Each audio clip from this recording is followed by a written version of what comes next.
Hey everyone, and welcome to Cosplay Sewing School. Today we are going to be doing a little pattern hacking with our mini blocks using the slash and spread and the slash and pivot technique. Let's get started. So pattern hacking is basically just manipulating a pattern or changing it in a way to expand it or decrease it for size or to make it different in some way. So let's go to the overhead and look at some ways that we can change patterns. So what I have here are some very basic blocks. These are miniaturized versions of big pattern pieces, and you'll be able to find these on my website. There's a link down in the comments for you to practice yourself. And what we're going to do here is we're going to look at a few different techniques we can do, and this is not the full width and breadth of everything that you can do with slash and spread, but I'm going to give you a taste of it here. So the first thing we're going to do is play with our basic bodice. So this is the very front panel of a body of a pattern. And what we need are a few easy tools. We're going to need some tape, some scissors, a ruler, preferably a see-through ruler, some marking tools, and some extra paper. This is the leftovers that I cut off from my cutting out. All right, so my basic block here has a few interesting lines on it. So right now we have this center piece. So this circle here is the bust point. This is the most prominent part of the bust. It's oftentimes somewhere on or near the nipple. It may not be though if you have a larger bust, and depending on where your bra and all of your arrangement is. So what we want to do though is just understand that this circle here is actually going to be the sort of zone where we don't want our darts to go up into. If you've ever had a problem where you have a really nasty point coming on your bodice, that is going to be because your darts are too high. You want these to be a bit away, an inch or more away from your bust line. You know, here we have it represented into scale. So what we're going to do is play with using slash and spread or slash and pivot to move the dart around. So let's say we do not want the dart to be on the waistline. We want to go ahead and move that dart up under the armpit, because what we're trying to do is to get this dart to be as invisible as possible, so we don't want it in this seam here. So here's what we are going to do. This is going to be really cool and really easy. We are going to cut right up and to but not through. So what we're going to do is make a pivot point, and we're going to cut to but not through. So when I say to but not through, we should still have it hanging around here. And what we're going to do then is close this. And when we come and we bring it down and we close it, let's bring our tape here. You have seen we have put a new dart into here. Now we could have moved the dart up here. We can move the dart here. We can move the dart here. Anywhere we want to go on this pattern piece, we just pivot it. And so if we bring our dart closed, we will see this is a pretty busty pattern, and that we actually have a raised area here. All right, so that's that. What we would do is, if we wanted to keep it this way, we would go ahead and put some paper under here, tape it down, redraw in over here, and then that would give us that dart line. Okay, so here we have our basic bodice back panel. Let's say that our whole pattern is just a couple sizes too small. Now, we don't just want to shove 1 inch somewhere, although it might work. It's not a good way to grade because it's going to disproportionately add more. Let's say that we are actually attempting to grade this in a way that's proportional. Okay, so what we're going to be doing here is negotiating that 1 inch across a few places on this. So an inch isn't a lot to add into a pattern. So let's say that we're going to pick 3 spots to add this, okay? I'm going to go ahead and just kind of estimate. Let's say right here, and right here. So this is going to change the shoulder, which means that we would have to also be doing something with the shoulder on the front and the back. But the way we were discussing the grading, we would be doing this on the front and the back anyway. So what we are going to do is using this grain line. So let's pretend this is, this is the center back fold line. These are, as you can see, perpendicular. So if you don't have lines like this, like I have in my sample, let's say you only have a grain line, you would just use your ruler coming across here and make a line. Now, what I'm going to do is draw a few lines parallel to our center back or our grain line. So there's one. You know what? I don't want to mess with the dart. So what we're going to do is actually put this, let's use our ruler here, put this right here. 2 and 3. All right. So now what we are going to do is cut this apart.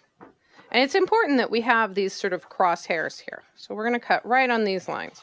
And I'm going to completely separate these because we want to go ahead and add a bit of grading into the entire structure of this pattern. There. Now we have our pieces. So I'm going to go ahead and get a nice new clean piece of paper here. And I'm just going to draw a line across like this. All right. And I'm going to start with center back, just kind of see where I'm going to put it and put it right here. So I'm going to go ahead and, tape getting everywhere. All right. I'm going to put it here and I'm going to draw a line this way. Now, what I'm going to do is align this very first pattern piece onto the new paper. So I'm going to use that line there, and I'm going to go ahead and assign this. Actually, you know what? We'll just put a 1/2 inch there. This is just for show. Okay, so there's our 1/2 inch here. And then what we are going to do is bring our ruler back and draw our line perpendicular down there. Now what we need is the second piece. It does not want to come up off the thing there. All right. And we're just going to line that up and put a little bit of tape. Okay, next one. And we're just going to continue this whole way across. Now, we have our redrawn back panel, which is considerably bigger. So the next step is to go ahead and to draw in the new neckline, the new shoulder line. We're going to draw in here. Now, we might end up moving that dart depending on how much space we've put in. We'll draw in back here and here and here. And now we have a new pattern piece. So that's slash and spread for grading. Now, let's say that we want to take the darts away and actually turn these pants into a sort of a wide leg trouser. Okay, so this is a basic, straight front pant. Let's say we're making these into, just lounge pants, pajama pants maybe. All right, so let's do this. Let's do the slash and pivot to go ahead and to take away the darts in these pants. So what I'm going to do is go through this point of the dart, going right parallel with the grain. Okay, and I'm going to draw a line like this, and I'm going to do the same thing right here. All right, and so what we're going to do is cut up and to, but not through. There we go, to the bottom of that dart. Here like that, and here like that. Now, let's close our darts. This is very tiny. Let's go ahead and actually cut the dart out so you can see better. So we're going to close the dart here and close the dart there. Now we have a pair of wide leg pants. So I would put paper in here, curve that out at the bottom, and now we have, like I said, wide leg pants. Now let's assume that we've done our wide leg pants pattern, and now what I want is a pattern with a yoke. So what I'm going to do is draw in the line of the yoke right at the end of those dart legs. What we would do then is cut off the yoke pattern and reassemble our pants. We have a pattern with a yoke. Oh, but I didn't just want a yoke. I saw a pair of pants that I really liked that had this wonderfully gathered leg here. Okay, so what do? I want to add some space in here to make this a wide leg pant, but not a flared pant, just a wide leg pant. All right, we got this. We're going to go ahead and spread these along that line and leave our yoke here. We would gather to meet the size of the yoke, and now we have a wide leg pant with a yoke. Okay, now let's talk about skirts. Oh, I have a basic pencil skirt, but I really wanted an A-line skirt or a very flared skirt. What shall I do? Well, let's go ahead and work on that. We're going to do our cut to but not through.